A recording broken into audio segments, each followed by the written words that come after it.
Without sleeve waste پہنے ہوئے کھڑا تھا جو اس کے گلے تک بند تھا۔ کٹ سلیو ویسٹ میں اس کے مسلز نمایاں نظر آ رہے تھے۔ جوزا نے ایک نظر اس پر ڈال کے دوبارہ نیچے فرش کو دیکھنا شروع کر دیا تھا۔ آئی ایم سوری جوزا، مجھے صبح آپ پر اس طرح چلانا نہیں چاہیے تھا۔ میں نے ضرورت سے زیادہ ہی اوور ریئیکٹ کر دیا تھا، اس لیے ہو سکے تو مجھے معاف کر دیجیے گا۔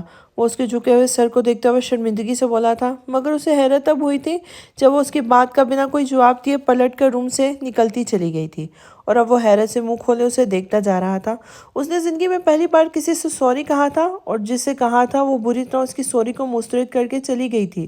وہ کتنی ہی دیر روم کے دروازے کو گھورتا رہا تھا اور پھر غصے سے پلٹ کر اندر باتھ روم میں چلا گیا تھا۔ وہ اس کی سوری کا جواب دیے بنا باہر آ گئی تھی۔ یہ اچھا تھا کہ پہلے جی پڑھ کے ذلیل کرو بعد میں سوری بول دو۔ اب وہ دوبارہ اس شخص کو کوئی رعایت دینے کے موڈ میں نہیں تھی۔ کون سا وہ اس کا لحاظ کر لیتا ہے جو اس کی وقتی شرمندگی سے پگھل جاتی۔ باہر آ کر وہ سیدھا کچن میں چلی گئی تھی۔ دن کا کہ کھانا اب بھی یوں ہی رکھا تھا، اسی لیے ان تینوں نے فی الحال کے لیے کچھ بھی بنانے سے منع کر دیا تھا۔ روٹیاں بنی تھیں، بس وہ مہران کچھ دیر پہلے بنا چکا تھا۔ ویسے بھی ان کے یہاں 8 بجے ڈنر کر لیا جاتا تھا، یہ مہمان انہیں بتا چکا تھا۔ اب 7:30 بج چکے تھے، اسی لیے وہ سلاد وغیرہ بنانے کچن میں آئی تھی اور مگن سے انداز میں گنگناتے ہوئے اپنا کام نپٹانے لگی تھی۔ اس نے اپنا ہاتھ مہمش کے سامنے ابھی تک نہیں دکھایا تھا، کیونکہ اسے یقین تھا کہ اس لاپرواہی پر بھی وہ اسے بری طرح جھڑک کر رکھ دیتا۔ میشم نے نہاتے ہی مغرب کی قضا نماز ادا کی تھی۔ مغرب کی نماز اس کی اکثر قضا ہو جایا کرتی تھی۔ پھر وہ باہر چلا آیا تھا اور 5 بھائیوں نے اس کا کھانے کے لیے انتظار کر رہے تھے۔ اسے آتے دیکھ کر مہران پھرتی سے اپنی جگہ سے اٹھا تھا۔ مہمان کرسیاں لگا، میں کھانا لاتا ہوں۔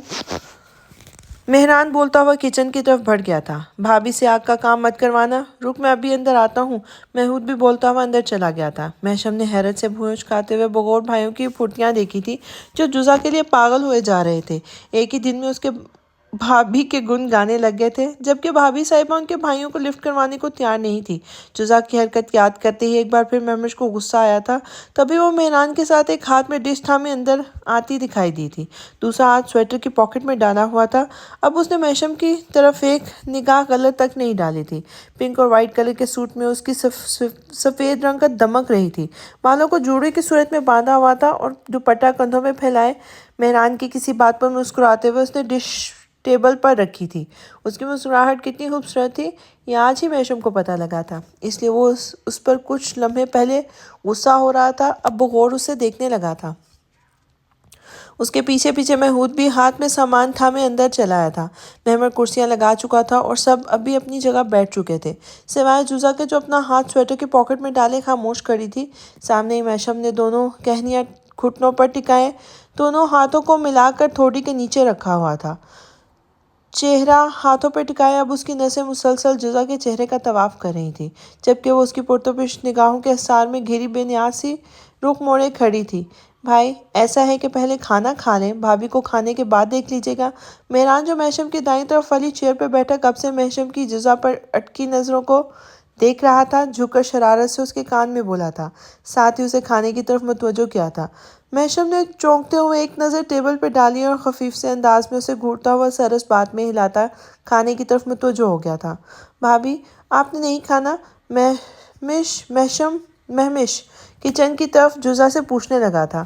نہیں میں بعد میں کھاؤں گی، ابھی دل نہیں چاہ رہا۔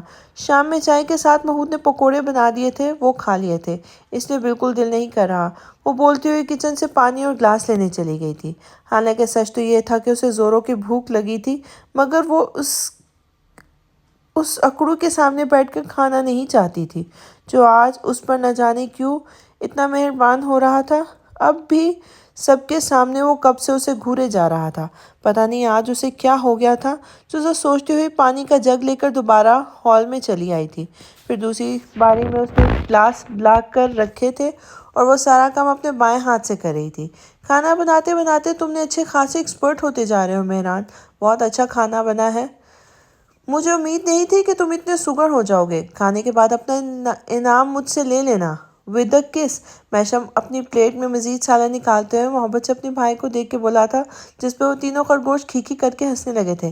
بھائی اپنی بات سے پھر مت جائیے گا، کھانا بنانے والے کوئی نام ملے گا نا۔ اور وہ بھی کس کے ساتھ؟ مہران نے شرارت سے جزا کو دیکھا تھا اور وہ اس کی بات پر سٹ پٹا کر اسے آنکھیں دکھاتے نفی میں سر ہلانے لگی تھی۔ ہاں ہاں، پرومس ضرور ملے گا۔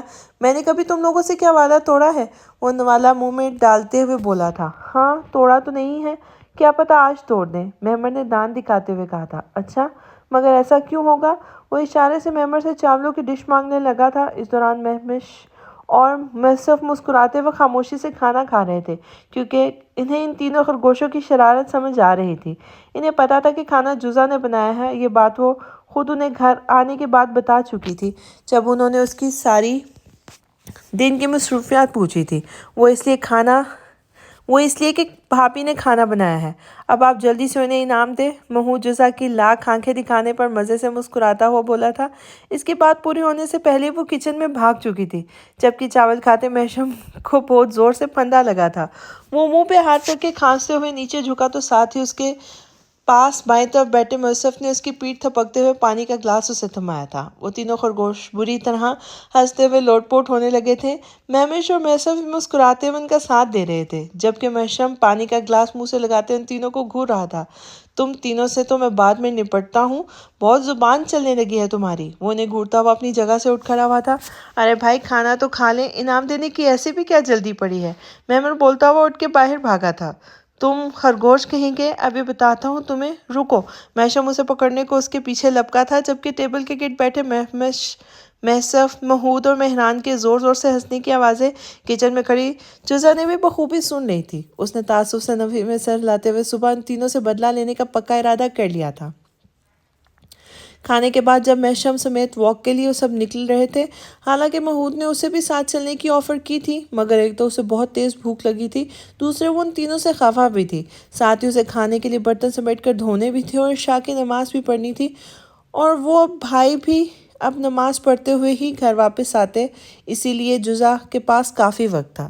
بھابھی، دروازہ بند کر لے اور پلیز اب نہانے یا نماز پڑھنے مت کھڑی ہو جائیے گا، ورنہ سردی میں ہم باہر کرتے رہ جائیں گے۔ آج تو کھڑکیاں بھی آپ اندر سے بند کر چکی ہیں۔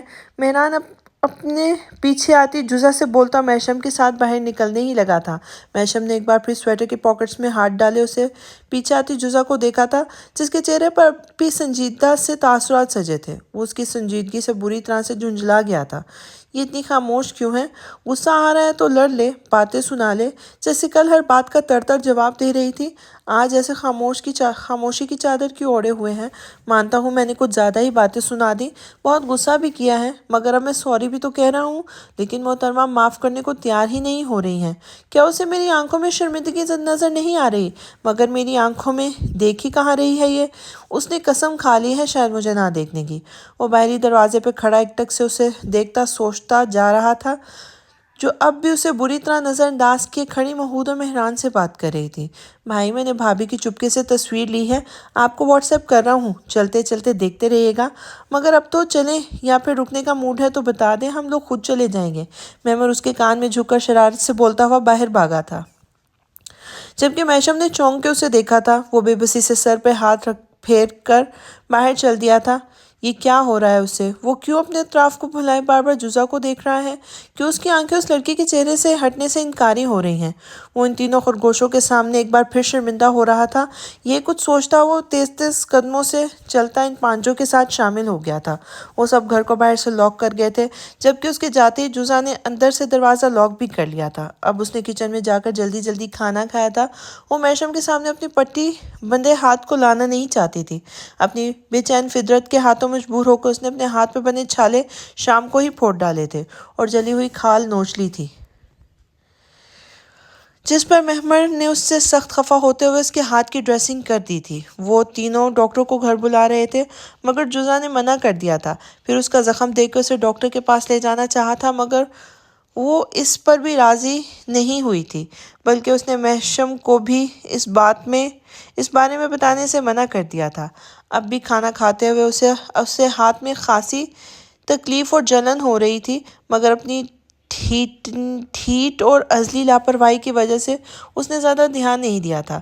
کھانے کے بعد ایک پین کلر لے کر زبردست سی چائے بنا کر پی اور اس کے بعد ٹیبل صاف کر کے سارے برتن سمیٹ کر سنک میں دھونے کھڑی ہو گئی تھی۔ اس دوران اس کے ہاتھ کی پٹی گیلی ہو چکی تھی جسے اس نے لاپرواہی سے اتار کر پھینک دیا تھا۔ زخم کچا اور بگڑا ہوا تھا مگر پرواہ کسے تھی؟ ٹیبل صاف کر کے اس نے پورا کچن سمیٹنے کے بعد وضو کیا اور میشم والی جگہ پر نماز پڑھنے کھڑی ہو گئی تھی۔ سارا دن ہی آج اس کا مصروف گزرا تھا۔ میشم کے کہنے کے باوجود وہ دن میں ایک دفعہ بھی نہیں سوئی تھی۔ اتنا کام بھی بہت سارا کیا تھا، تبھی اب تھکاوٹ سے نیند بھی جلدی آ رہی تھی۔ اس نے سامنے گھڑی میں ٹائم دیکھا، ابھی 9:30 بجے تھے اور اسے نیند آنے لگی تھی۔ تبھی جائے نماز طے کر کے اپنی جگہ رکھنے کے بعد اس نے جوڑے میں بندھے اپنے نیم نام بال کھول لیے تھے اور کچھ سوچتے ہوئے باہری دروازے کی طرف گئی تھی، پھر دروازے کو لاک کھول کر خود روم میں واپس آ گئی تھی۔ دور سے اس کا نرم و گرم بستر اسے اپنی آغوش میں لینے کے لیے آوازیں دے رہا تھا۔ تبھی اس نے بستر پر لیٹتے ہی سر تک بلینکٹ اوڑھا اور دنیا مافیا سے غافل ہو گئی تھی۔ وہ تقریباً 10:30 بجے گھر لوٹے تھے۔ میسف نے دروازے کا لاک کھولتے ہی دستک کے لیے جیسے ہی دروازہ بجایا، پورا دروازہ کھلتا چلا گیا۔ میسف نے حیرت سے اپنے پاس کھڑے محمود کو دیکھا۔ بھابی نے اندر سے لاک نہیں کیا تھا؟ محمود بولتا ہوا اندر چلا آیا تھا۔ میشم بھی حیرت سے سوچتا اندر آ گیا تھا۔ اس کے سامنے ہی مہران نے اس سے دروازہ اندر سے لاک کرنے کو کہا تھا اور وہ دروازے تک آئی بھی تھی۔ پھر اس نے اندر سے لاک نہیں کیا تھا کیا؟ لگتا ہے نماز پڑھ رہی ہوں گی بھابی، اسی لیے دروازہ ان لاک کر دیا تاکہ ہمیں پریشانی نہ ہو، مہمر نے کہا تھا، جبکہ میشم اس بات میں سر ہلاتا اپنے روم میں چلا آیا تھا جہاں وہ نیچے بچھے اپنے بستر پہ بے خبر سو رہی تھی۔ اسے وہ بے فکری سے سوتے دیکھ کر میشم کے لبوں پر بے ساختہ مسکراہٹ آئی تھی اور باہر نکل کر ہال کے دروازے تک چلا آیا تھا۔ بچوں، جزا اندر ہے اور وہ سو چکی ہے۔ اب تم لوگ بھی سو جاؤ، وہ بولتا ہوا دوبارہ اندر چلا آیا تھا اور گیٹ لاک کر کے دوبارہ اس کے سامنے پنجوں کے بل آ بیٹھا تھا۔ وہ واقعی سوتے ہوئے فٹ بال کھیلنے کی شوقین تھی۔ ابھی ایک پیر ایسٹ اور ایک پیر ویسٹ تک پھیلائے وہ پورے بلینکٹ کو ایک کروٹ میں دبائے اور دوسرے ہاتھ سے تکیے کو دبوچے سو رہی تھی۔ سارے بال کھل کر اس کے کمر کندھوں اور چہرے پر بکھرے ہوئے تھے۔ میشم نے ہاتھ بڑھا کر اس کے بال سمیٹے تھے، تبھی اس کی نظر جزا کے جلے ہوئے سیدھے ہاتھ پہ پڑی تھی اور اس کے مسکراتے لب سکڑ گئے تھے۔ اس نے حیرت سے اس کا نرم و نازک ہاتھ اٹھا کر دیکھا تھا۔ مائی گڈنس، یہ کیا ہو گیا؟ اتنا بڑا زخم؟ یہ پاگل لڑکی یوں ہی کھلا زخم چھوڑ کر مزے سے سو رہی ہے۔ اس کا ہاتھ چھوڑ کر فوراً باہر بھاگا تھا۔ اب اس کا رخ مہمش کے روم کی طرف تھا۔ اس کے روم کا دروازہ کھولتے ہوئے سیدھا سامنے الماری میں پڑے فرسٹ ایڈ باکس کی طرف بڑھا تھا۔ مہمش اور میسف اب سونے کے لیے لیٹ رہے تھے۔ کیا ہوا بھائی؟ فرسٹ ایڈ باکس کی کیا ضرورت پڑ گئی اس وقت؟ سب خیریت ہے نا؟ میسف نے فکر مندی سے کہا تھا۔ جزا کے ہاتھ پہ اتنا بڑا زخم ہو رہا ہے، مگر نہ تو مجھے اس نے بتایا نہ ڈریسنگ کی۔ کل تک تو اس کے ہاتھ بالکل ٹھیک تھے، آج پتہ نہیں اتنا بڑا زخم کیسے ہو گیا؟ وہ بولتا ہوا روم سے باہر نکلنے لگا، تبھی اس کے ذہن میں جھماکا سا ہوا تھا۔ تم لوگ سو جاؤ، صبح فجر میں ملتے ہیں۔ وہ بولتا ہوا ان تینوں خرگوشوں کے روم میں پہنچا تھا جو ایک دوسرے پر بلینکٹ کی چھینا چھپٹی میں بزی تھے۔ بھائی کو روم میں آتے دیکھ کر سیدھے ہو گئے تھے۔ جزا کے ہاتھ پر چوٹ کیسے آئی؟ کیا صبح آگ سے جلا ہے ان کا ہاتھ؟ میشم نے کڑے تیوروں سے ان تینوں سے پوچھا جو اس بات میں سر ہلا گئے تھے۔ تم لوگوں کو پتا تھا تو مجھے کیوں نہیں بتایا؟ وہ انہیں گھورتے ہوئے پوچھ رہا تھا۔ بھابی نے منع کیا تھا، انہیں ڈر تھا کہ آپ انہیں پھر سے ڈانٹیں گے، محمود ڈرتے ڈرتے بولا تھا۔ اس کی بات پر میشم بری طرح چونکا تھا اور خاموشی سے دوبارہ اپنے روم کی طرف چلا گیا تھا۔ اپنے روم میں داخل ہوتے ہی روم لاک کرتا ہوا جزا کے سامنے جا بیٹھا تھا۔ ہاتھ میں تھاما فرسٹ ایڈ باکس سائڈ پر رکھتے ہوئے اس نے جزا کے ہاتھ سے چہرے سے اس کے بال پیچھے کیے تھے اور دھیرے سے اس کا ہاتھ پکڑ کر اپنے گھٹنوں پہ رکھ لیا تھا۔ ابھی اس نے اینٹی سیپٹک لیکوڈ روئی پہ لگا کر اس کا زخم صاف شروع ہی کیا تھا کہ جزا نے پٹ سے آنکھیں کھول دی تھی اور اسے اپنے اتنے نزدیک بیٹھے دیکھ کر جھٹکے سے اٹھ بیٹھی تھی۔ یہ کیا کر رہے ہیں آپ؟ وہ جزا کا ہاتھ تھامے ہوئے تھا جس پہ اس نے جھٹکے سے اپنا ہاتھ پیچھے کھینچنا چاہا تھا، مگر میشم کی گرفت مضبوط کر دی تھی اور سختی سے اس کا ہاتھ پکڑ کے اسے گھور کر دیکھا تھا۔ بالکل خاموشی سے بیٹھی رہی جزا، آگے ہی مجھے آپ پر بہت غصہ ہے۔ کیوں نہیں بتایا آپ نے کہ آپ کا ہاتھ جل گیا ہے؟ اتنا بھی پاگل نہیں ہوں میں کہ چوٹ لگنے پر آپ ہی کو ڈانٹوں گا۔ یہ صبح والی آگ سے جلا تھا نا؟ وہ گھورتا ہوا بولا تھا، مگر وہ اب خاموش رہی تھی۔ جزا، لسن ٹو می، میں شرمندہ ہوں اپنے بیہیویئر پر۔ مجھے بس آپ کی چادر اوڑھ کر کھڑے رہنے پر غصہ آیا تھا، اسی لیے میں نے آپ کو وہ سب کہا تھا۔ خدا نہ خواستہ اگر آپ کو کچھ ہو جاتا تو میں نانا جان کو کیا جواب دیتا؟ انہوں نے مجھ پہ اتنا بھروسہ کر کے آپ کو میرے پاس میرے پاس آپ کے پیرنٹس کی مرضی کے خلاف بھیجا ہے، مگر اپنی ذمہ داری پر۔ میں کیا کہتا ہوں ان سے کہ میں آپ کا خیال نہیں رکھ سکا؟ وہ احتیاط سے اس کے زخم پر مرہم لگاتا ہوا بولا تھا، مگر وہ ہنوز منہ بنائے بیٹھی تھی۔ اب بتائیں، یہ صبح آگ سے جلا ہے؟ میشم نے دوبارہ اس کی آنکھوں میں دیکھتے ہوئے پوچھا تھا۔ نہیں، صبح پراٹھے بناتے وقت گرم توے پر گھی جل رہا تھا۔ میں نے مڑ کر جب پیچھے رکھا قیمہ پلیٹ میں ڈال رہی تھی، تب مجھے پتہ نہیں کیسے چادر نے آگ پکڑ لی اور آگ بجھاتے وقت گرم توا میرے ہاتھ پر پڑ گیا تھا۔ وہ منہ بناتے ہوئے بولی تھی۔ میشم اب اس کے ہاتھ پر پٹی لپیٹ رہا تھا۔ اوہ، تو بتانا چاہیے تھا آپ کو تبھی۔ اور ایک بات بتائیں، جب چادر میں آگ لگ گئی تھی تو آپ نے اتاری کیوں نہیں؟ اس کی نم آنکھیں دیکھتے ہوئے بولا تھا۔ مجھے اس وقت سمجھ نہیں آ رہا تھا کیا کروں۔ آگ بڑھتی جا رہی تھی اور اب وہ پل کے جھپک کر اپنے آنسو روک رہی تھی، جبکہ سامنے بیٹھا میشم اب ان گہرے نین کٹوروں کو چھلکتے دیکھ کر بے چین ہوا تھا۔ لعنت ہو تم پر میشم ابراہیم، جسے سالوں سے دیوانہ وار چاہتے ہوئے آئے ہو، کل سے تمہاری وجہ سے وہ رو رہی ہے، ساتھ ہی اتنی تکلیف میں بھی ہے۔ وہ تم پر تو فرد جرم عائد ہونی چاہیے۔ وہ جزا کے سحرانہ آنکھوں میں دیکھتا ہوا خود کو ملامت کر رہا تھا۔ میں آپ کی زندگی میں عذاب بنانے نہیں آئی میشم، نہ ہی آپ کو پریشان کرنے کا مقصد لے کے اس گھر میں آئی ہوں۔ آپ مجھے اور زیادہ برا سمجھتے ہیں، مگر میں اتنی بری نہیں ہوں۔ میں جانتی ہوں آپ کے اور میرے لائف سٹائل میں بہت فرق ہے، لیکن اگر مجھے کہیں بھی کوئی غلطی کرتا دیکھیں تو سمجھا دیا کرے، یوں بار بار ذلیل مت کیا کرے سب کے سامنے۔ مجھے بہت تکلیف ہوتی ہے۔ کنٹرول کرتے کرتے بھی اس کی آنسو پلکوں کی باڑ توڑ کر باہر نکل آئے تھے اور اس بار میشم خود کو نہیں روک سکا تھا۔ اس نے بے اختیار اس کا چہرہ تھام کر ان آنسوؤں کو اپنے لبوں سے چن لیا تھا۔ یہ واحد طریقہ تھا اپنے کیے کا ازالہ کرنے کا۔ وہ کان سی نازک سی لڑکی اس کی کل سے اس کے لفظوں کے تیز دھار تیروں سے گھائل ہو رہی تھی، اور میشم کے پاس اسے گھائل کرنے کے لیے نوکیلے لفظ تھے، مگر اس کے کھلے زخموں پر مرہم لگاتے لفظوں کی اس کے پاس اس قدر قلت تھی، اور وہ صرف لفظوں میں ہی اپنی ندامت کا اظہار نہیں کر سکتا تھا۔ اس لیے اسے اپنے اس عمل سے اس کیوٹ سی لڑکی کو خوش رکھنا تھا۔ اب اس نے سوچ لیا تھا وہ جزا کو مزید کوئی تکلیف نہیں دے گا۔ اس لڑکی کی یہ ساحر آنکھیں یوں درد سے چھلکنے کے لیے تو نہیں بنی تھی، یہ آنکھیں تو دلوں کو تسخیر کرنے کے لیے تخلیق کی گئی تھیں، پر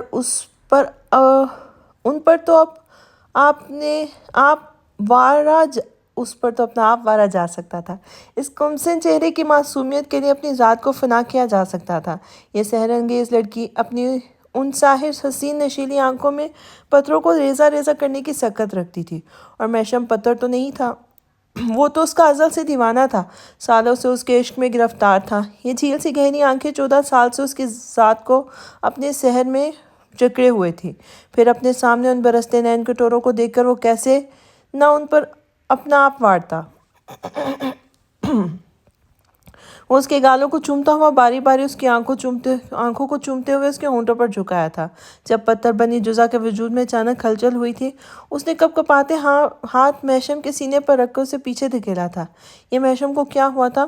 وہ دھڑکتے دل کے ساتھ بنا اس کی طرف دیکھے جلدی سے اپنے بلینکٹ میں گھس کے اپنا جلتا چہرہ چھپا گئی تھی، جبکہ میشم اس کے یوں گھبرا کر فرار اختیار کرنے پر محسوس سا ہو کے مسکرایا تھا۔ جزا، کیا اس گنہگار کو معافی مل سکتی ہے؟ کل سے ان خوبصورت جھیل سی گہری آنکھوں میں آنسو لانے کی وجہ بن کر کافی گناہ کما چکا ہوں، حالانکہ اپنے اتنے بڑے گناہ پر تو سنگسار کر دینا چاہیے، مگر پھر بھی کیا تھوڑی سی گنجائش نکالی جا سکتی ہے؟ وہ اس کے چہرے سے بلینکٹ ہٹانے لگا تھا، مگر جزا نے سختی سے بلینکٹ پکڑ کر اپنا چہرہ اس کے اندر چھپا لیا تھا۔ معافی مجھ سے نہیں، اللہ سے مانگے، اور مجھے یوں پریشان نہ کرے میشم۔ بلینکٹ کے اندر سے اس کی لرزتی ہوئی آواز آئی تھی۔ یقیناً وہ بہت نروس تھی۔ کسی کے دل کو دکھانے کا گناہ اللہ بھی کبھی تبھی معاف کرتا ہے جب تک وہ شخص خود دل دکھانے والے کو معاف نہ کر دے۔ اب معاف کر دے تبھی اللہ بھی معاف کرے گا۔ اور ویسے بھی بیوی کا روٹھنا سنت عائشہ ہے، اور روٹھی ہوئی بیوی کو منانا سنت رسول ہے، تو میں بھی اپنی نبی کی سنت پر عمل کر رہا ہوں۔ اب بتائیں، آپ نے معاف کر دیا یا نہیں؟ میشم کی مسکراتی آواز پر جزا بلا وجہ جھنجھلا گئی تھی۔ ہاں، معاف کر دیا۔ اب آپ بھی نماز پڑھ کر سو جائیں، مجھے کل کی نیند کا بھی تو آپ نے ستیہ ناش کر دیا، اور اب بھی آپ نے مجھے جگا دیا۔ اب جائیں اور نماز پڑھیں، وہ جھنجھلاتی ہوئی بولی تھی۔ نماز میں بچوں کے ساتھ پڑھ چکا ہوں، اور ہاں، میں نے بچوں سے کیا اپنا آدھا وعدہ پورا کر دیا ہے، کھانا بنانے والے کو کس کر لیا ہے، اب اپنا گفٹ تو لے لے۔ وہ اس کی آواز اب جزا کو دور سے سنائی دے رہی تھی۔ تبھی اس نے ذرا سا بلینکٹ ہٹا کر دیکھا تھا، مگر میشم اب اس کے پاس نہیں تھا۔ وہ شکر کا سانس لیتی دوبارہ بلینکٹ منہ میں ڈھک کر آنکھیں بند کر چکی تھی۔ تبھی اس کے چہرے سے بلینکٹ ہٹا دیا گیا تھا۔ میشم دوبارہ اس کے پاس آ بیٹھا تھا اور اس کا بایاں ہاتھ پکڑ کر اپنے پاس رکھے باکس سے بہت نفیس سی سونے کی چوڑیاں نکال کے اس کے ہاتھوں میں پہنانے لگا تھا۔ اس کا دوسرا ہاتھ کیونکہ پٹی میں بندھا تھا، اس لیے اس نے دوبارہ سونے کی چوڑیاں اس کے ایک ہی ہاتھ میں پہنا دی تھی۔ یہ ماما کی چوڑیاں ہیں جزا، انہوں نے یہ آپ کے لیے رکھی تھی۔ آپ کو اس گھر میں لانے کو انہیں بہت ارمان تھا۔ آپ کے لیے زیور اور کپڑے وغیرہ کے سوا بھی دوسری ضرورت کی چیزیں وہ بڑی کے طور پر اپنی زندگی میں بنا کر رکھ گئی تھی۔ یہ چوڑیاں بھی انہوں نے آپ کے لیے رکھی تھی کہ جب آپ پہلی بار اس گھر میں آئیں گی تو آپ کو دیں گی۔ یہ چوڑیاں ان کے لیے بہت خاص تھیں۔ ان کی شادی کے بعد ڈیڈ نے انہیں یہی پہلا تحفہ دیا تھا۔ اب آپ سوچ سکتی ہیں کہ یہ سب ان کے لیے کہ آپ ان کے لیے کتنی اہم ہوں گی، مگر پھر بھی انہوں نے یہ آپ کے لیے رکھی تھی۔ اس لیے آپ اب انہیں اپنے ہاتھوں سے مت اتاریے گا۔ وہ اس کے ہاتھ میں پہنی چوڑیوں کو چھیڑتے ہوئے دھیرے دھیرے بول رہا تھا۔ میشم، آپ کو آنی بہت یاد آتی ہیں؟ اس کا خوبرو چہرہ دیکھتے ہوئے ہمدردی سے پوچھنے لگی تھی۔ ہاں، بہت زیادہ۔ آج وہ زندہ ہوتی تو آپ کو اتنا کچھ بولنے سے پہلے مجھے گھر سے نکال چکی ہوتی، کیونکہ آپ ان کی لاڈلی بھانجی اور بہو ہیں۔ وہ دھیرے سے مسکراتے ہوئے بولا تھا۔ چلے، رات کافی ہو گئی ہے، آپ بھی سو جائیں۔ میں نے واقعی آپ کو پریشان کر دیا، وہ اپنی جگہ سے اٹھتے ہوئے بولا تھا، جبکہ وہ دوبارہ اپنی جگہ سیدھی ہو کے لیٹی تھی اور وہ بھی لائٹس بند کرتے ہوئے اب بیڈ پہ لیٹ گیا تھا۔ جزا، اندھیرے کمرے میں اس کی آواز گونجی تھی۔ جزا نے بند آنکھوں سے منہ سے خفیف سی آواز نکالی تھی۔ اوپر آ کے سو جائیں، یوں اچھا نہیں لگ رہا آپ کا نیچے سونا۔ بیڈ پر اسی سائڈ پر چلا آیا تھا جہاں جزا لیٹی ہوئی تھی۔ نہیں، میں یہی ٹھیک ہوں، مجھے بہت گہری نیند آتی ہے اور آپ جانتے ہیں میں نیند میں بے قابو ہو جاتی ہوں، اس لیے اب کوئی رسک نہیں لے سکتی۔ وہ دو ٹوک بولی تھی، جبکہ اس کا بے قابو ہونے والی بات پر میشم پھر سے مسکرایا تھا۔ کوئی بات نہیں، مجھے بے قابو چیزوں کو قابو کرنا آتا ہے۔ اب وہ کروٹ کے بل اس کی طرف جھک آیا تھا اور اس کا بلینکٹ نیچے کھینچنے لگا تھا۔ پلیز میشم، مجھے پریشان نہ کریں، سونے دیں، وہ ایک بار پھر جھنجھلا کے بولی تھی۔ اوکے، آپ تو کاٹ کھانے کو آ رہی ہیں یار، ٹھیک ہے، مگر یاد رکھے گا آپ کی مرضیاں میں زیادہ دن برداشت نہیں کروں گا، وہ اسے دھمکاتے ہوئے بولا تھا۔ گبر سنگھ کہی کے، پہلے خود بھی تو بھگایا ہے اور مجھے دھمکا رہے ہیں، وہ بلینکٹ کے اندر سے بڑبڑائی تھی۔ میشم اس کی بڑبڑاہٹ سن کر زور سے ہنسا تھا، جس پہ وہ بلا وجہ چڑ گئی تھی۔ گڈ نائٹ میشم، وہ زور سے بولی تھی۔ اوہو، آرام سے لڑکی، برابر میں بچے سو رہے ہیں۔ اچھا، چلے گڈ نائٹ، وہ بھی مسکرا کر بولتے ہوئے بلینکٹ توڑ کر آنکھیں مون گیا تھا۔ اس دن زارا اپنی گھر بخیر و عافیت پہنچ گئی تھی۔ گھر پہنچ کر بھی اسے یقین نہیں آ رہا تھا کہ وہ بنا کسی نقصان کے اپنے گھر سلامت پہنچ گئی ہے۔ اس 5 ذات کا جتنا شکر ادا کرتی کم تھا۔ شکر تھا اس وقت گھر پہ تنزیلہ پھپھو نہیں تھی اور نہ ہی ان کی بیٹی نور۔ اس نے گھر پہنچتے ہی کپکپاتے ہاتھوں سے وضو کیا اور خدا کے حضور سجدہ زیر ہو گئی تھی۔ کافی دیر نماز ادا کرنے کے بعد اس نے اللہ سے ڈھیر ساری دعائیں کی تھی اور آ کر اپنے بستر پر لیٹ گئی تھی۔ یونیورسٹی آف کیلیفورنیا میں پڑھنا اس کا وہ دیرینہ خواب تھا جو اس نے اسکول کے دور سے دیکھنا شروع کر دیا تھا۔ اس کا پورا نام زارا ابراہیم تھا اور وہ ملک سرفراز ابراہیم کی بیٹی تھی۔ زارا سمیت وہ 4 بہن بھائی تھے، جن میں زارا کا نمبر تیسرا تھا۔ زارا سے 2 بڑے بھائی فاتح ابراہیم اور رافع ابراہیم تھے۔ وہ اپنے باپ کی بہت لاڈلی اور سر چڑھی بیٹی تھی۔ اس سے چھوٹی بہن کا نام سارا ابراہیم تھا، جو ابھی کلاس 7 کی اسٹوڈنٹ تھی۔ وہ زارا سے 6 سال چھوٹی تھی۔ وہ میٹرک کی چھٹیوں میں بابا کے ساتھ امریکہ اپنی تنزیلہ پھپھو کے پاس آئی تھی۔ تنزیلہ پھپھو اس کے بابا کی چھوٹی بہن تھی اور جو شادی کے بعد اپنے شوہر کے ساتھ امریکہ آ گئی تھی۔ ان کا ایک بیٹا حسان اور ایک بیٹی نور تھی۔ وہ تقریباً زارا کی ہی ہم عمر تھی۔ حسان بھائی شادی شدہ اور بال بچوں والے تھے اور ان کے بڑے بھائی فاتح ابراہیم کے ہم عمر تھے۔ بس پھر خوابوں کا یہ شہر کیلیفورنیا اسے اتنا پسند آیا کہ اس نے اسکول کے باقی کی تعلیم یہیں سے حاصل کرنے کے خواب دیکھنے شروع کر دیے تھے۔ جیسے تیسے کر کے اس نے انٹر پاس کیا تھا اور مزید تعلیم کے لیے اماں بابا کے سامنے امریکہ جانے کی ضد شروع کر دی تھی۔ حالانکہ بابا کے سوا اماں اور اس کے بھائی بالکل بھی اس کے باہر جا کے پڑھنے کے حق میں نہیں تھے اور نہ ہی وہ اسے اپنی آنکھوں سے دور بھیجنا چاہتے تھے، مگر اس کے رونے دھونے اور بھوک ہڑتال نے جیسے ان سب کو پسپا کر دیا تھا اور پھر امریکہ جانے سے پہلے اسے اپنے سگے خالہ زاد حیدر سے منسوب کر دیا گیا تھا۔ حیدر اس کا کزن ہی نہیں، اس کی بڑی بھابھی نائلہ کا بھی اکلوتا بھائی تھا۔ وہ بچپن سے ہی دیوانہ وار زارا کو چاہتا آ رہا تھا۔ اس کی خواہش پر زارا کو اسے منسوب کر دیا گیا تھا اور ساتھ ہی حیدر سے چھوٹی سجیلہ کی بھی زارا سے بڑے رافع سے منگنی کر دی گئی تھی۔ نائلہ کی اماں تو سیدھا زارا کا نکاح کرنے کے حق میں تھی، مگر کیونکہ حیدر خود ابھی اسٹیبلش نہیں تھا، وہ بھی ابھی پڑھائی کر رہا تھا، تو اس نے بھی فی الحال نکاح سے منع کر دیا تھا۔ یوں وٹے سٹے کا یہ رشتہ جڑنے کے بعد زارا کو بہت سی تاکید و نصیحتوں کے ساتھ امریکہ جانے کی اجازت مل گئی تھی۔ اس نے آن لائن ایڈمیشن کے لیے اپلائی کر دیا تھا اور پھر شاید اللہ کی بھی یہی رضا تھی کہ وہ امریکہ چلی آئے، اسی لیے وہ رب اس پر مہربان ہوتا چلا گیا اور سارے مراحل طے کرتے ہوئے اس کا ایڈمیشن یونیورسٹی میں ہو گیا تھا۔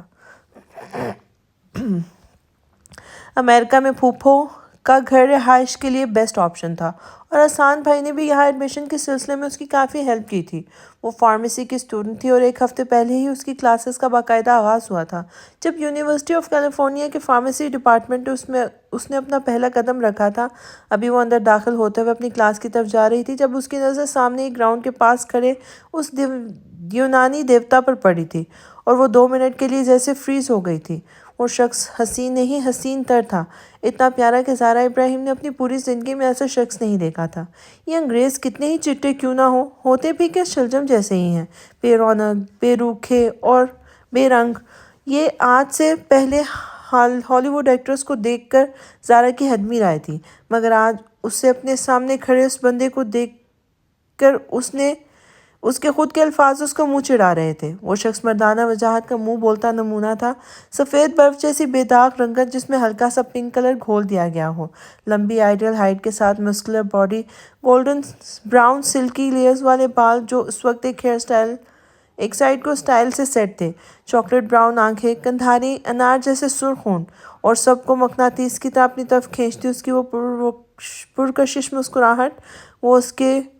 وہ اس وقت وائٹ پولو کی ٹی شرٹ اور گرے جینز میں اپنی چوڑی کلائی میں خوبصورت سی پلاٹینیم کی رسٹ واچ پہنے، دونوں ہاتھوں کی انگلیاں جینز کی اگلی پاکٹ میں پھنسائے قدرے ترچھے رخ پہ کھڑا تھا۔ زارا اسے دیوانہ وار دیکھتی دل ہی دل میں قدرت کی اس حسین شاہکار کو سراہ رہی تھی، لیکن یہ شاید زارا کی نظروں کا ارتکاز تھا کہ اسے اپنے ساتھ کھڑے 2 لڑکوں سے مسکرا کے بات کرتے اس شخص کی نظر زارا پر پڑی تھی اور وہ اپنے سامنے کھڑی اس ایشیائی لڑکی کو ٹکٹکی باندھ کے اپنی طرف دیکھتے ہوئے دوستانہ انداز میں ہاتھ ہلانے لگا تھا، پھر اپنے پاس کھڑے 2 لڑکوں سے کچھ کہتا ہوا اس کی طرف بڑھنے لگا۔ وہ اپنے سامنے وائٹ کرتا اور ٹراؤزر میں پنک حجاب اوڑھے کھڑی اس لڑکی کو دیکھتا دل ہی دل میں سراہ رہا تھا، کیونکہ اس کی اپنی کنٹری میں تو ایسی پیکڈ لڑکیاں تقریباً ناپید تھیں، اس لیے اس پردے کی اسی کشش نے رائن کو اپنی طرف کھینچا تھا۔ اب وہ خود کو یکٹک دیکھتی زارا کے سامنے جا کھڑا ہوا تھا، وہ اسے دیکھ کر گڑبڑا کر ہوش میں آئی تھی۔ میرا نام زارا ابراہیم ہے، میں پاکستان سے آئی ہوں، بی فارما فرسٹ ایئر کی اسٹوڈنٹ ہوں۔ مدہ جانے کیسے رٹے طوطے کی طرح بے اختیار اپنا تعارف کروا بیٹھی تھی، جس پر محسوس سے انداز میں مسکرانے لگا تھا وہ۔ اے حسین صبح سی نوخیز و دلکش لڑکی، رائن کے شہر میں آپ کا خیر مقدم۔ وہ اسے ایک ہاتھ سینے پر رکھے دوسرا ہاتھ اس کے سامنے پھیلا کر جھکتے ہوئے سٹائل سے بولا تھا، جبکہ زارا اس کے انداز پر بے ساختہ مسکرانے لگی تھی۔ میرا نام رائن اینڈرسن ہے اور میں ایم فارما فائنل ایئر کا اسٹوڈنٹ ہوں، بیوٹیفل گرل۔ وہ اپنی اس جان لیوا مسکراہٹ سے زارا کو دیکھ جو ایک بار پھر اس کی مسکراہٹ دیکھ کر میسمرائز ہو گئی تھی۔ چلے میں آپ کو آپ کی کلاس تک پہنچا کر آتا ہوں۔ وہ زارا کے آگے آگے چلتا ہوا اس کی نظریں اپنی پشت پر محسوس کر رہا تھا۔ لڑکیوں کی اپنی ذات کی طرف اٹریکشن سے وہ بخوبی واقف تھا۔ اس کی پردانہ پرسنالٹی اور خوبصورتی وہ لوہا تھی جو مقناطیس کی طرح لڑکیوں کو اپنی طرف کھینچتی تھی۔ زارا اس کے سحر انگیز شخصیت کے سحر میں جگرنے والی پہلی لڑکی نہیں تھی۔ وہ اس گیم کا پرانا کھلاڑی تھا اور تقریباً ہر قسم کی لڑکی کے ساتھ ڈیل کر چکا تھا، مگر یہ باحجاب لڑکی کی آج اسے پہلی ملاقات تھی، تبھی اس کی طرف بڑھنے میں پہل بھی رائن نے خود ہی کی تھی۔ اے دلکش لڑکی، اگر آپ کو رائن کی کمپنی پسند آئی ہو تو امید کرتا ہوں آپ سے جلد ہی پھر ملاقات ہوگی۔ وہ مسکرا کر بولتا ہوا زارا کو اس کی کلاس کے باہر چھوڑ کر خود وہیں سے پلٹ گیا تھا۔ یہ رائن کی زارا سے اس ملاقات کا پہلا دن تھا۔ زارا کہاں ہو؟ باہر آؤ، کب تک اندر پڑی رہو گی؟ یہ اس کی کزن نور کی آواز تھی جو اس کو آواز دیتی اس کے کمرے میں چلی آئی تھی، اور زارا چونک کر خیالوں کی دنیا سے باہر آتے ہوئے اس کی طرف متوجہ ہو گئی تھی۔ چلو باہر، تمہیں کسی سے ملوانا ہے۔ چلو نا، وہ بولتے ہوئے اسے گھسیٹ کے اپنے ساتھ باہر لے گئی تھی، اور ڈرائنگ روم میں پہنچتے ہی سامنے بیٹھے شخص کو دیکھ کے اس کے پیروں نے آگے بڑھنے سے انکار کر دیا تھا، کیونکہ سامنے صوفے پر اپنی بہنوں کے ساتھ بیٹھ کر مسکراتا وہ کوئی اور نہیں رائن تھا، جسے دیکھ کر وہ حیرت سے منجمد ہو گئی تھی۔ چلو نا زارا، یہاں کیا کھڑی ہو؟ نور اس کا کندھا ہلاتے ہوئے بولی تھی، اور وہ مرے مرے قدموں سے چلتی ان تینوں کے سامنے والے صوفے پہ آ کے بیٹھ گئی تھی۔ نور اس کے پاس ہی بیٹھی تھی، جبکہ پھپھو اندر کچن میں سب کے لیے سنیکس تیار کر رہی تھی۔ زارا، ان سے ملو، یہ ہمارے پڑوسی ہونے کے ساتھ ساتھ میرے بہت اچھے دوست بھی ہیں۔ یہ کیٹرین ہے اور یہ ارینا ہے، اور یہ جناب مصروف ترین انسان ان کے بھائی محترم رائن صاحب ہیں۔ آج نہ جانے کیسے وقت نکال کر ہمارے گھر آ گئے، ورنہ دنوں ہو جاتے ہیں ان کی شکل کا دیدار کیے ہوئے۔ نور مزے سے بتاتے ہوئے ان تینوں کا تعارف زارا کو دے رہی تھی۔ وہ نہیں جانتی تھی کہ تینوں پہلے سے ہی زارا کو جانتے ہیں۔ او کیٹی، رینا، رائن، یہ ہے میری پیاری سی کزن زارا، پاکستان سے آئی ہے، اور یونیورسٹی آف کیلیفورنیا میں رائن کے اپارٹمنٹ میں ہی ان کا ایڈمیشن ہوا ہے۔ نور ایکسائٹڈ سی ہو کر بتانے لگی تھی، تبھی زارا کی نظر رائن پر پڑی جو بڑے سنجیدگی سے اسے ہی دیکھ رہا تھا۔ Nice to meet you Zara, Areena نے بطور خاص زارا کو دیکھتے ہوئے اس کے سامنے ہاتھ پھیلایا تھا۔ کیٹی نے بھی اس سے ہاتھ ملایا تھا، جبکہ رائن خاموش بیٹھا ہوا تھا۔ زارا، تمہیں ایک مزے کی بات بتاؤں؟ رائن، کیٹی اور رینا ٹرپلٹس ہیں، اور جانتے ہو یہ ان کی فیملی ہسٹری ہے۔ یہ تحفہ انہیں پیڑھی در پیڑھی جینز میں ملا ہے۔ رائن کے ڈیڈ بھی ٹرپلٹس تھے۔ انکل لوگ 2 بھائی ہیں اور ان کی ایک ہی سسٹر ہیں، اور آنٹی بتاتی ہیں کہ رائن کے دادا بھی 2 بھائیوں کے ساتھ پیدا ہوئے تھے، یعنی اب شادی کے بعد رائن کے ہاں بھی ایک ساتھ 3 بچوں کے 101% چانسز ہیں۔ نور نے رائن کو دیکھتے ہوئے شرارت سے کہا، جو مسکراتے ہوئے نور کی بات سن کر اس بات میں سر ہلانے لگا تھا۔ تبھی تنزیلہ پھپھو چائے کے ساتھ سنیکس لے کے آ گئی تھی، اور زارا کی بائیں طرف والے صوفے پہ بیٹھ گئی تھی۔ رینا اور کیٹی اب آنٹی سے باتیں کرنے لگی تھی، جبکہ رائن سب کے سامنے بھی زارا کو بے جھجک گھور رہا تھا۔ زارا بیٹا، کیا ہوا؟ تم بھی کچھ بولو، تم بھی تو کچھ لو نا، خاموش کیوں بیٹھی ہو اس طرح؟ ان لوگوں سے جھجکنے کی ضرورت نہیں ہے، ان بچوں کا بچپن سے ہی ہمارے گھر آنا جانا ہے، اور یہ سب نور اور حسان کے ساتھ اسکول میں پڑھتے تھے۔ کیٹی، رائن اور رینا میرے نور سے بڑے ہیں، مگر یہاں عمروں کا فرق کوئی معنی نہیں رکھتا۔ حسان جبکہ رائن سے بڑا ہے، مگر رائن اس کا نام لیتا ہے، اور حسان بھی رائن کے ساتھ دوستوں کی طرح رہتا ہے۔ ایک راز کی بات اور بتاؤں، رائن اور رینا دین اسلام سے بہت انسپائر ہیں۔ یہ رائن تو چپکے چپکے حسان سے اسلامی کتابیں لے جا کر پڑھتا رہتا ہے، بس میں تو دعا کرتی ہوں کہ مسلمان ہو جائے، اللہ ہمیں بھی اس نیک کام کا اجر عطا فرمائے گا۔ پھپھو نے اس کی وجہ سے اردو میں زارا کو تفصیل سے بتاتی بولی تھی، جبکہ زارا ان کی بات سن کر چونکی تھی۔ ابھی وہ اس کا کتنا کریہ روپ دیکھ چکی تھی کہ اسے پھپھو کی یہ بات ایک مذاق سی لگی تھی۔ پھپھو بھلا ایک زانی اور شرابی سے کیسی توقعات جوڑ کے بیٹھی ہیں؟ اس نے رائن پہ ایک سرسری نگاہ ڈالی تھی، جو ابھی بھی خاموش بیٹھا ان سب کی باتیں سن رہا تھا۔ یقیناً اس کے کان زارا کی طرف لگے تھے، مگر ان دونوں کی اردو وہ سمجھ نہیں پا رہا تھا۔ پھپھو، مجھے ذرا اسٹڈی کرنی ہے، میں چلتی ہوں، آپ لوگ بیٹھیں۔ نور، پلیز ڈونٹ مائنڈ ہنی۔ زارا اردو میں پھپھو اور نور سے معذرت کرتی اٹھ کھڑی ہوئی تھی۔ نور اس بات میں سر ہلاتی اپنے تینوں سے اجازت دے چکی تھی، جبکہ پھپھو اسے بھی جاؤ بیٹا کہتے ہوئے اجازت دے چکی تھی۔ ایکسکیوز می، وہ کیٹی اور رینا سے ایکسکیوز کرتی اندر جانے لگی تھی، جبکہ رائن کو اس نے نظر انداز کر دیا تھا۔ جو وہ اندر جاتی زارا کو دیکھتا اپنا سر پر بے بسی سے ہاتھ پھیرنے لگا تھا۔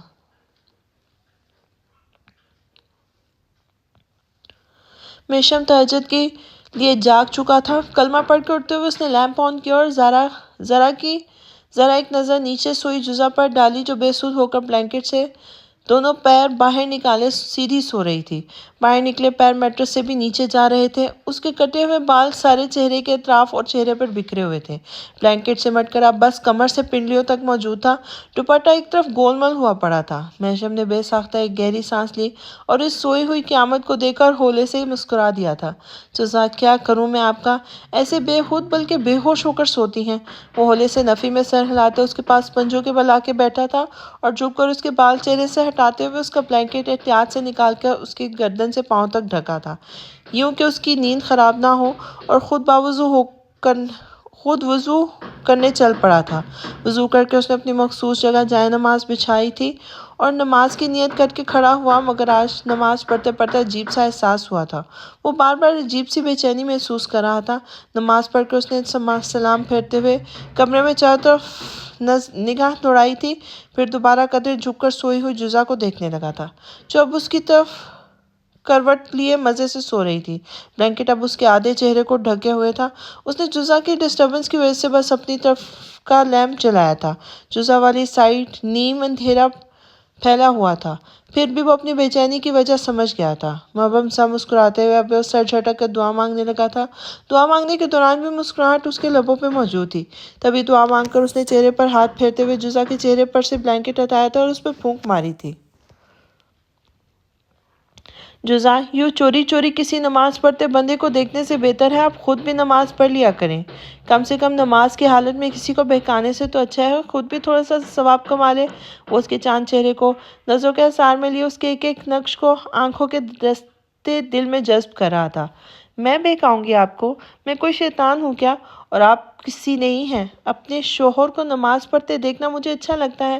آپ کے ماتھے پر پیارا سا محراب کا نشان مجھے اتنا پسند ہے، میں کیا بتاؤں۔ اور جب آپ نماز پڑھتے ہیں نا تو ایک سفید چمکدار سا نور آپ کے چہرے پر ہوتا ہے، مطلب میں اس چیز کو لفظوں میں بیان نہیں کر سکتی۔ میں جب آپ کو نماز پڑھتے دیکھتی ہوں تو ایسا لگتا ہے جیسے کسی نے مجھے آپ کے ساتھ باندھ کر رکھ دیا ہے، دل کرتا ہے بس آپ کو دیکھتی جاؤں دیکھتی جاؤں۔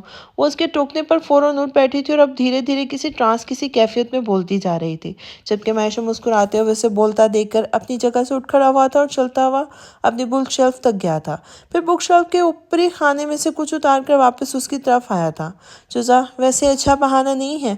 وہ جزا کو مصنوعی گھوری سے نوازتا زیر لب مسکراتا ہوا دوبارہ جائے نماز پہ آ بیٹھا تھا۔ اس کے ہاتھ میں قرآن اور رحل موجود تھے۔ جزا جو اسے دیکھ کر منہ بناتی اٹھ کھڑی ہوئی تھی، اس کے ہاتھ میں قرآن دے کر دوبارہ بیٹھ گئی تھی۔ اتنا کڑوا بھی نہیں ہونا چاہیے انسان کو، وہ اسے آنکھیں دکھاتے ہوئے بولی تھی۔ آپ کو میرا سویٹ روپ بھی تو پسند نہیں ہے؟ دیکھا تھا نا رات کو کیسے دبک کر بلینکٹ میں چھپ گئی تھی۔ وہ مسکراتا ہوا قرآن کھول کر ایک اشارے سے خاموش کر گیا تھا اسے، پھر اس کی خوشلحان آواز پورے روم میں گونجنے لگی تھی۔ وہ اپنے سامنے قرآن کھول کر تعوذ و تسمیہ کے بعد سورۃ فاتحہ کی تلاوت شروع کر چکا تھا۔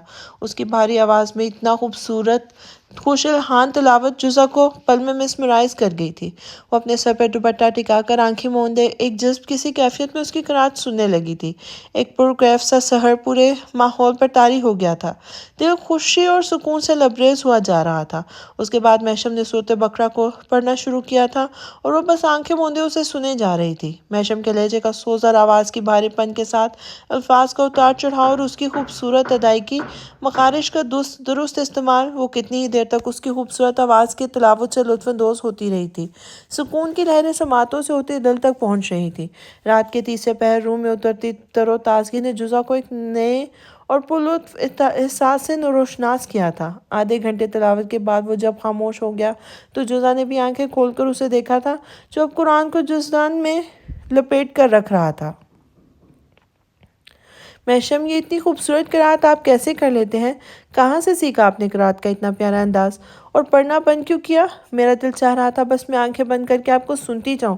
اس نے فرط مسرت سے محشم کا ہاتھ پکڑا تھا، جو اس کی بات سن کر مسکراتا ہوا قرآن ریل پر رکھ کر اس کی طرف متوجہ ہوا تھا۔ جزا ڈیئر، قرأت کا انداز میں نے ڈیڈ سے سیکھا ہے، وہ خود بھی بہت اچھی قرأت کرتے تھے۔ میں یعنی آپ کے شوہر نامدار محشم ابراہیم۔ مہمش اور مصحف تینوں اپنے ڈیڈ کی طرح حافظ قرآن ہیں۔ انہوں نے ہمیں پڑھایا بھی اور حفظ بھی کرایا ہے۔ وہی ہمارے استاد ہیں۔ وہ مزے سے بولتا ہوا قرآن کو احترام سے اٹھا کر بک شیلف میں رکھنے چلا گیا تھا۔ پھر روم کی لائٹ آن کرتے ہوئے جزا کے پاس چلا آیا تھا، جو سر جھکائے بیٹھی بلینکٹ کے ڈیزائن پر انگلی پھیر رہی تھی۔ چہرہ جھکا ہوا تھا۔ محشب بیڈ پہ جزا والی سائڈ پہ آ کے بیٹھا تھا۔ جزا، کیا ہوا؟ خاموش کیوں ہو گئی؟ محشب نے سر جھکائے بیٹھی جزا سے پوچھا تھا، جس نے سر اٹھا کے اسے دیکھا تھا۔ آنکھیں آنسوؤں سے بھری ہوئی تھی۔ محشب اسے روتے دیکھ کر بے ساختہ بے چین ہوا تھا۔ آپ رو رہی ہیں؟ مگر کیوں؟ میری کوئی بات بری لگی ہے کیا؟ محشب اس کو روتے دیکھ کر نیچے اترا تھا اور دھیرے سے اس کے سامنے جا کے بیٹھا تھا۔ پھر اس کا چہرہ ہاتھوں میں تھام کر فکر مندی سے پوچھنے لگا تھا۔ محشب اس کے دونوں ہاتھوں پر اپنا ہاتھ رکھ کر بے اختیار رونے لگی تھی۔ جزا، کیا ہوا؟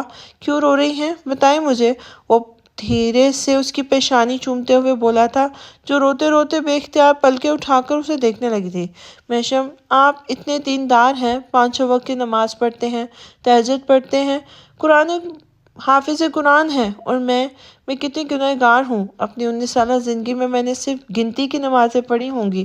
ماما کے بار بار کہنے پر بھی میں نے کبھی نہ نمازوں کی پابندی کی اور نہ ہی قرآن پڑھا۔ میں نے اپنی آدھی زندگی بس شیطانی کاموں میں ہی گزار دی ہے۔ آپ جیسے انسان کی زندگی میں میری جیسی لڑکی نہیں ہونی چاہیے تھی۔ میں بہت گنہگار ہوں محشب، آپ میری جیسی لڑکی ڈیزرو نہیں کرتے۔ کہاں میں، کہاں آپ۔ میں کل ہی اس بات پر روتی افسوس کرتی رہی کہ آپ میرے ساتھ اچھا سلوک نہیں کر رہے۔ آپ بہت برے ہیں، مگر میں نے اپنی طرف تو دیکھا ہی نہیں۔ آپ کو برا سمجھنے سے پہلے خود کے اعمالوں پر نظر نہیں ڈالی۔ میں تو دور دور تک بھی آپ کے ساتھ کھڑی نہیں ہوتی محشب۔ میں آپ کو برا سمجھ رہی تھی، مگر آپ تو بہت عظیم ہیں۔ آپ نے دنیا کے ساتھ ساتھ دین کی رسی کو بھی مضبوطی سے پکڑا ہوا ہے، اپنے رب کو راضی کر رکھا ہے، اور میں آپ کے پرچھائی کو بھی چھونے کے لائق نہیں ہوں۔ میں نے رات کو بھی آپ سے کہا تھا کہ میں بری نہیں ہوں، مگر اب مجھے احساس ہو رہا ہے محشب، آپ کے سامنے تو میں بہت بری ہوں۔ میں آپ کے قابل ہی نہیں ہوں۔ میں بہت گنہگار ہوں محشب، بہت گنہگار۔ وہ گھٹ گھٹ کر روتی محشب کو حیران و پریشان کر گئی تھی۔ وہ پاگل سی لڑکی اتنی سی دیر میں اتنا کچھ سوچ چکی تھی، اور محشب کے دل کی حالت سے انجان روتے ہوئے بولتی جا رہی تھی۔ جزا، ہم کتنے گناہ گار ہیں اور کتنے پرہیزگار ہیں، اس کا فیصلہ کرنے والے ہم کون ہوتے ہیں؟ یہ کام بہتر طریقے سے کرنے کے لیے وہ ہمارا رب ہے نا، وہ بیٹھا ہے حساب رکھانے والا، وہ بہتر علم رکھنے والا ہے۔ ہمیں تو بہت کم علم عطا کیا گیا ہے۔ ہم سامنے والی کے اچھائیوں برائیوں کا فیصلہ اس کے اعمال دیکھ کر کرتے ہیں، مگر وہ رب ہے نا، وہ بندے کا دل دیکھتا ہے، اس کی نیت دیکھتا ہے۔ اللہ تعالیٰ اعمالوں کی سزا جزا نیتوں کو دیکھ کر دیتا ہے، دل دیکھ کر دیتا ہے۔ اور آپ کا دل تو اتنا پیارا ہے کہ آپ نے میری اتنی بدتمیزیوں کے بد کلامیوں کے بعد بھی مجھے معاف کر دیا۔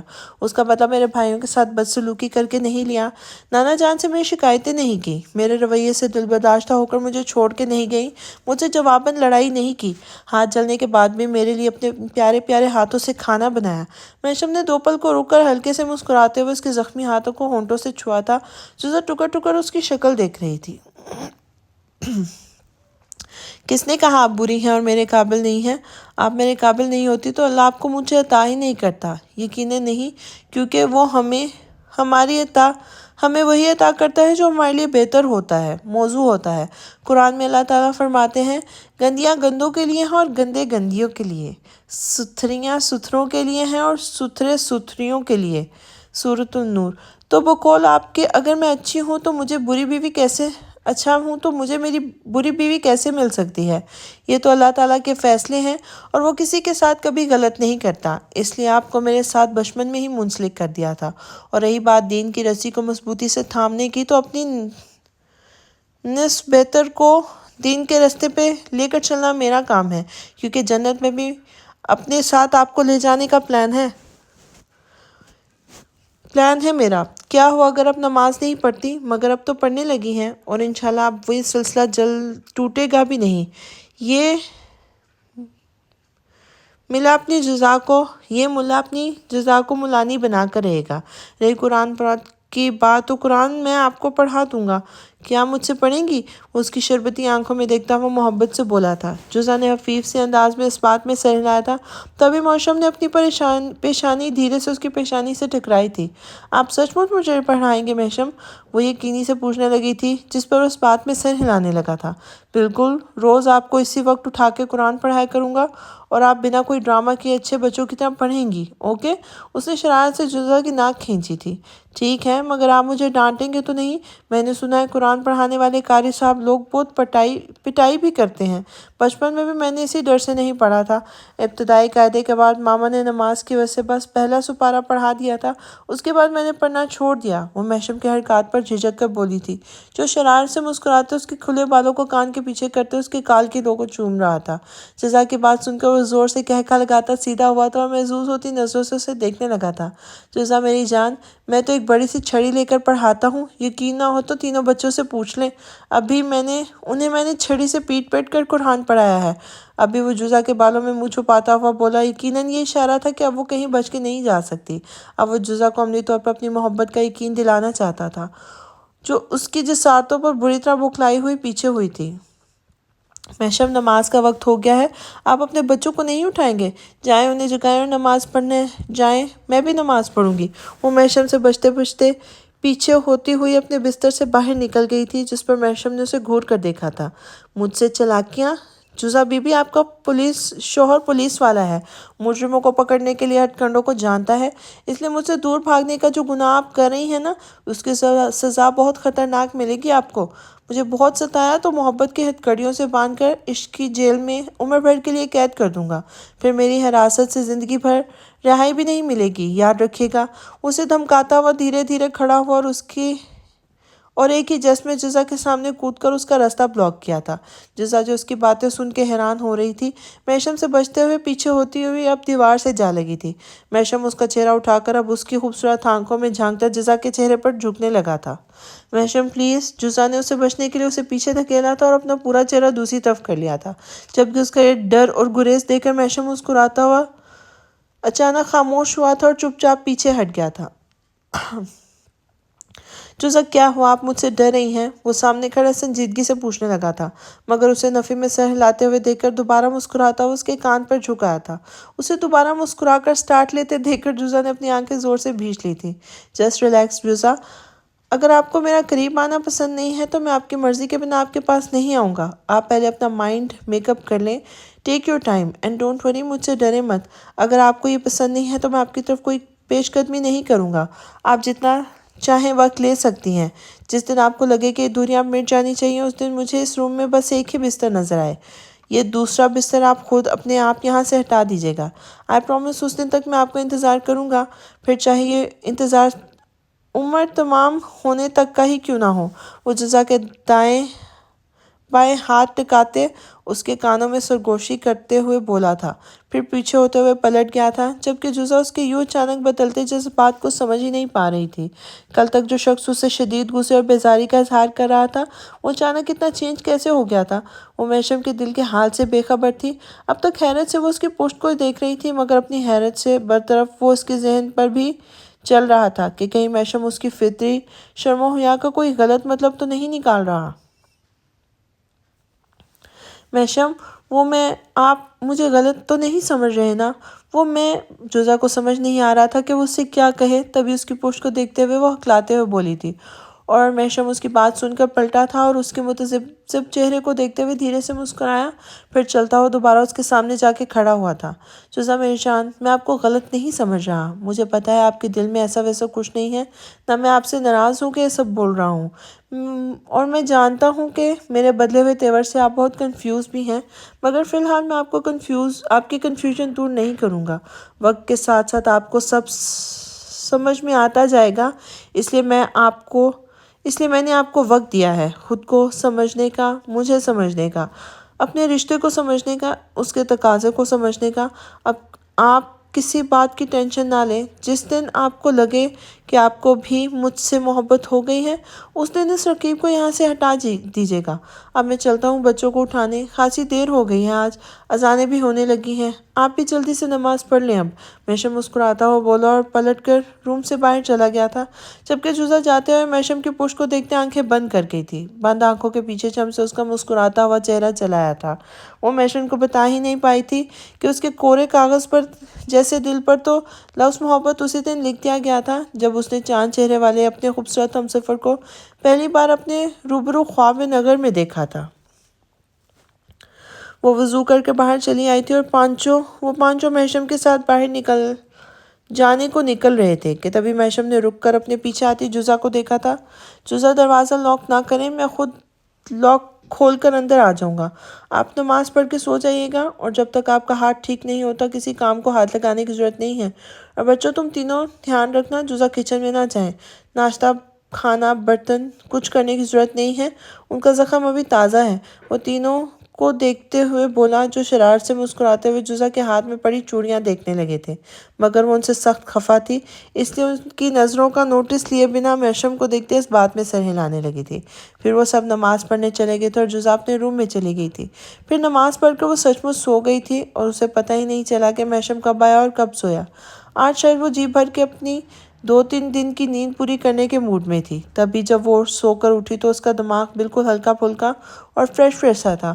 اس نے ایک زوردار انگڑائی لیتے ہوئے بلینکٹ ہٹا کر ایک دفعہ رکھا تھا، تبھی اس کی نظر بیڈ پہ پڑی تھی۔ بے شکن چادر اور سلیقے سے طے کیا ہوا بلینکٹ دیکھ کر اسے بے ساختہ وہ دشمن جاں یاد آیا تھا، ساتھ ہی اس کے ہونٹوں پر ایک پیاری سی مسکراہٹ پھیل گئی تھی۔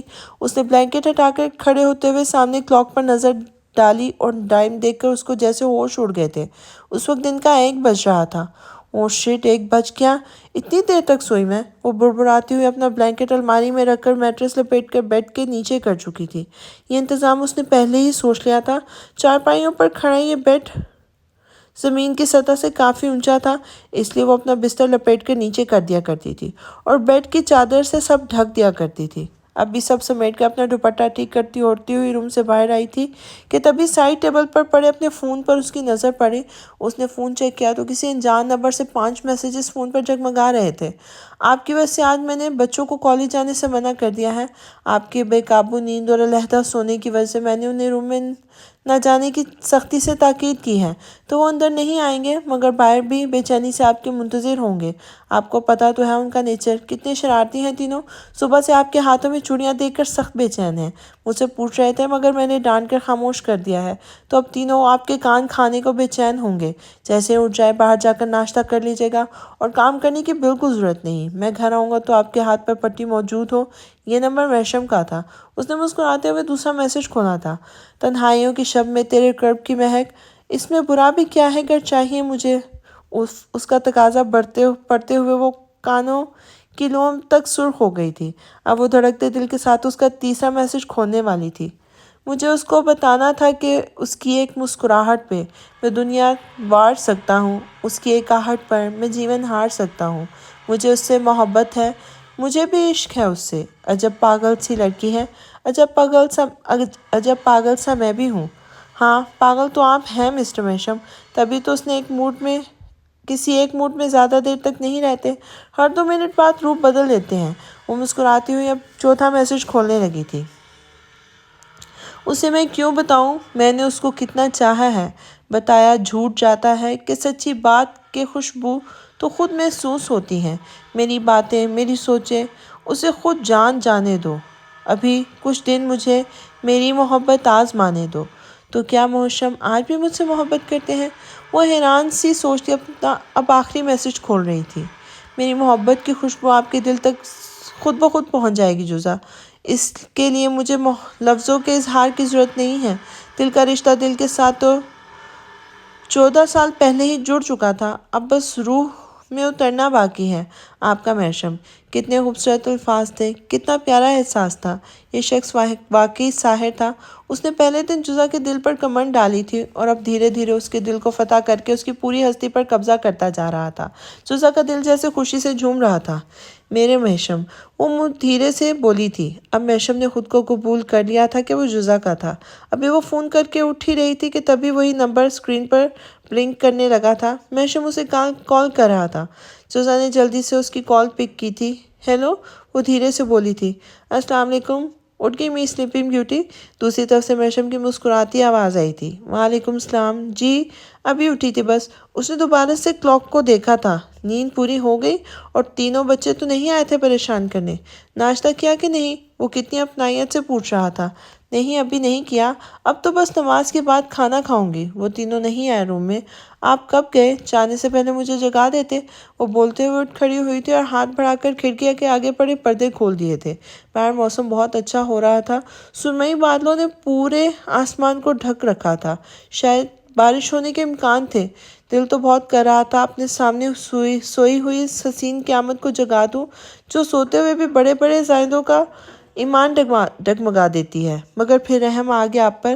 جب بھی آپ کی گہری نیند ہوتی ہے میں آپ کو جگا دیتا ہوں، اور آپ کی نیند پوری نہیں ہو پاتی، اس لیے دل پہ جبر کر کے خاموشی سے چلا آیا۔ وہ مسکرا کر بولتا ہوا جزا کی بولتی بند کر گیا تھا۔